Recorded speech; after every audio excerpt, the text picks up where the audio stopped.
सोना, rare earth minerals, खाम तेल और अब गैस के वसी ज़खायर। पाकिस्तान में गैस के कुछ वसी ज़खायर दरियाफ़्त हुए हैं। ये वसी ज़खायर किस सूबे में दरियाफ़्त हुए हैं? कितनी गैस मौजूद है?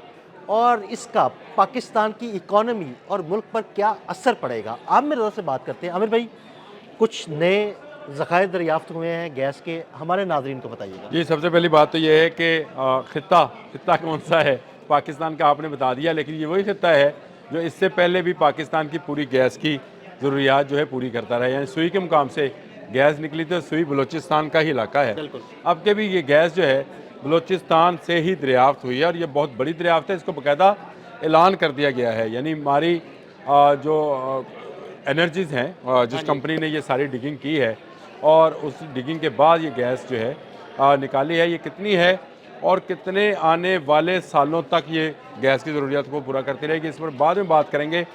पहले जो आपने बात की कि सोना, चांदी, मिनरल्स, पेट्रोल, तो आप ये सिर्फ अकेले नहीं हैं जो ये बात करते हैं। वज़ीर-ए-आज़म शहबाज शरीफ ने जो है यही बात 3 दिन पहले जो बलूचिस्तान से वफ़द आया था उसके साथ गुफ्तगू करते हुए कही थी कि बड़ी बड़ी कंपनियां दुनिया की पाकिस्तान के अंदर मिनरल्स, गैस और तेल की पैदावार के लिए हमसे रब्ता कर रही हैं और हमारे साथ काम करना चाहती हैं। बिल्कुल। फिर एक अमेरिकन फंडिंग कंपनी भी जो है वो भी यहाँ पर आई थी, जिसने मुख्तलिफ अहम शख्सियात से मुलाकात की थी और उनके साथ भी हमारा एक MOU इन्हीं मादनियात और इन्हीं मिनरल्स और इन्हीं गैसेस और पेट्रोल के हवाले से हुआ है। तो ये समझे कि पाकिस्तान की एक तरह से लॉटरी निकल आई है। ज़बरदस्त। और ये बलूचिस्तान का इलाका है जी, बार खान, जहाँ पर ये डिगिंग की गई है और बार खान के इलाके में जो है अब तक की इतला के मुताबिक 11 मिलियन क्यूबिक फिट गैस रोज़ाना की बुनियाद पर निकला बड़ी करेगी। बड़ी बड़ी ये बड़ी मकदार है। ये इस तरह से है कि इसको कहते हैं कि जी वो 561 PSI इसका प्रेशर है। यानी इतना प्रेशर है जिसके लिए आपको शायद वो ना लगाना पड़ता हो, जो कि ये बहुत टेक्निकल चीज़ है। इसकी जब डिगिंग की जाती है, जब पहाड़ को काटा जाता है, नीचे जब पाइप पहुँचाए जाते हैं, तो मेरा ख्याल है उसको गैस को ट्रैवल कराने के लिए कुछ मोटर्स लगानी पड़ती हैं। जितनी PSI जो है वो ज़्यादा होगी उतनी वो ताकत कम लगानी पड़ेगी उसको गैस को उसमें जो गैस लाइंस हैं उनमें भेजने के लिए। तो मेरा ख्याल है कि पाकिस्तान का जो इलाका ईरान के साथ साथ है, ये सारा गैस का इलाका है। थोड़ा सा ये ईरानी जो बलूचिस्तान है उससे अप फील्ड में है। ये बात समझने वाली है। और ये मैं अक्सर अदील साहब कहता होता हूँ कि पाकिस्तान की सरजमीन तेल की सरजमीन नहीं है। यहाँ तेल के ज़हीरे आपको समुंदर में मिलेंगे, गैस के ज़ाहिर आपको जो है वो ज़मीन के अंदर मिलेंगे।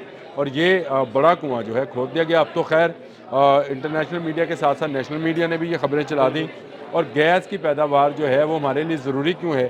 क्योंकि हमारे तमाम बड़े कारखाने जिनमें गैस और टेक्सटाइल दो बड़ी इंडस्ट्रीज़ हैं जो दोनों एक्सपोर्ट के होती हैं यहाँ से, वो गैस के सहारे ही चलती हैं। आमिर भाई, इंडस्ट्री के अलावा घरेलू सार्फिन को भी बड़ी मुश्किलात का सामना करना पड़ रहा है पिछले कुछ अरसे से, क्योंकि गैस की लोड शेडिंग हो जाती है। तो जब ये गैस निकल आएगी, बाकायदा सिस्टम में शामिल हो जाएगी, तो मुझे लगता है कि गैस की लोड शेडिंग भी ख़त्म हो जाएगी। नहीं, ख़त्म हो जाएगी। ना सिर्फ लोड शेडिंग ख़त्म होगी बल्कि मैं मुल्क की पैदावार में इजाफे की बात कर रहा हूँ।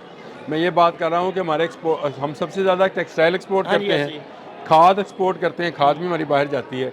तो ये वो इंडस्ट्रीज़ है और पेपर जिनके लिए गैस आपको वाकई में बहुत ज़्यादा चाहिए होती है। देखिए, घरेलू सार्फिन जो हैं वो शायद सिलेंडर का इस्तेमाल कर लें या गैस को इस तरह इस्तेमाल कर लें।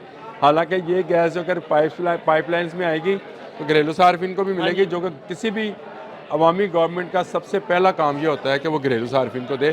लेकिन मैं इसको उस तनाज़र में देख रहा था कि इंटरनेशनली जब मुसाबकत पे जाते हैं हम, तो हम कहते हैं जी फ़लाँ जगह पर गैस सस्ती है, इसलिए वहाँ से जो आने वाली अशिया हैं वो उनको सस्ते दामों में मिल जाती हैं, तो पाकिस्तान से क्यों लेगा? पाकिस्तान में बिजली भी महंगी है, गैस भी महंगी है और गैस है भी नहीं, उसकी लोड शेडिंग भी है। चले, महंगी होना और चीज़ है, गैस का ना होना जो है वो ज़्यादा नुकसानदेह है। तो ये बार खान के इलाके से मिलने वाली जो गैस है और जो कि मिलियंस ऑफ क्यूबिक फुट में है, ये एक बड़ा ज़हीरा है।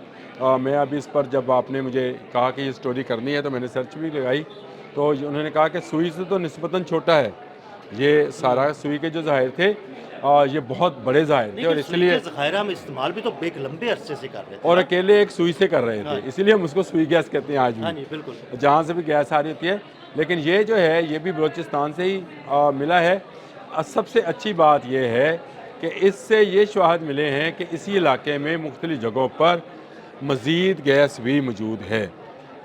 ये आने वाले वक्त में मज़ीद कुएँ खोदे जाएंगे, मज़ीद गैस निकलेगी, तो हो सकता है जिस खदशे का इज़हार या अंदेशे का इज़हार या खुशखबरी का इज़हार किया जा रहा है वो ये है कि ये सुई गैस जितने ही बड़े ज़ाहिर हो जाएंगे। ज़बरदस्त। अभी तो पहला कुआँ जो कामयाबी से खोद दिया गया है और जिसमें से गैस निकलना शुरू हो गई है, उसकी टेस्टिंग जारी है और उसको फिर आहिस्ता आहिस्ता वो जो नेशनल हमारा डिस्ट्रीब्यूशन सिस्टम है गैस का, उसके अंदर शामिल किया जाएगा। आमिर भाई आपने बात की पाकिस्तान की इंडस्ट्री की, मुझे लगता है कि इसके गैस के निकलने से ना 3-4 चीज़ें बहुत अच्छी होगी।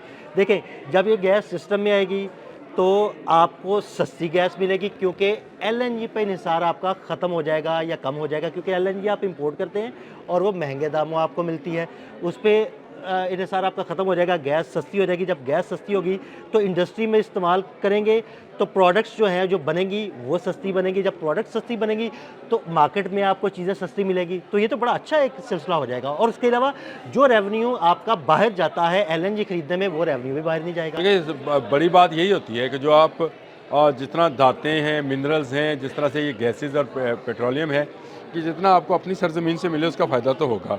ये हो नहीं सकता क्योंकि पाकिस्तान वो मुल्क है जो कि ज़राअत पर मबनी जो है उसकी मईशत है। लेकिन इसके लिए इसको चलाने के लिए भी आपको एनर्जी की ज़रूरत पड़ती है और एनर्जी जो है वो आपको हाइड्रो एनर्जी उसकी ज़रूरत है, यानी डैम मज़ीद बनने चाहिए, और गैसिकल एनर्जी यानी गैस से पैदा होने वाली एनर्जी, जो कि आपको अल्लाह की तरफ से ये तोहफ़ा मिला है कि आपको बारखान के इलाके में एक बड़ा गैस का कुआँ जो है वो मिल गया है। तो मैं समझता हूँ दिल साहब, आने वाला वक्त, जो कि मैं हमेशा उम्मीद की बात करता हूँ, नाउमीदी गुनाह है, कुफर है, कि पाकिस्तान में अब अल्लाह ताला जो है वो ऐसी मज़ीद कुएँ, ऐसी मज़ीद गैस की जो है फील्ड्स, ऐसे मज़ीद पेट्रोलियम के जो कि समंदर से मिलेंगे।